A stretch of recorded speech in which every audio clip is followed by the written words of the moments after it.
Tara, samahan niyo ako. Mamamalengke tayo. Pero on our way to palengke, naks ko nyo. Lalagyan natin ng kaunting takbo. Sayang naman yung distance eh. Total kilometer 6.7 mula dito sa bahay namin hanggang palengke. Tapos ang ganda pa ng weather para tumakbo. Perfect para sa gaya nating pluviophile. Yum! Tapos tamang pwesto ng camera kung saan-saan. As a content creator nga ni Lasal Dasma area. Ang sarap tumakbo dito mga boss. Sobrang chill lang. And gaya nga ng laging sinasabi ko, it doesn't matter what weather, what time of day, just fucking do it. Move!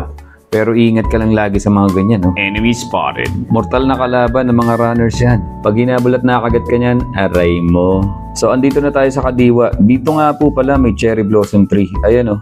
Japan! Laban na dito sa palengke. Bibili tayo ngayon ng lulutuin nating nilagang pata. At syempre, hindi pwedeng walang gulay mga kaibigan. Tapos pauwi naman, sasakay na tayo ng jeep. Hindi na natin pwede itakbo pauwi itong mga pinamili natin at baka sumambulat pa sa daan yan. Ano pang hinihintay? Pakuluin na yan gamit ang pinagbabawal na teknik na tinidor. Ayun, oh, napakasarap niyan. Sinasabi ko sa inyo mga kaibigan.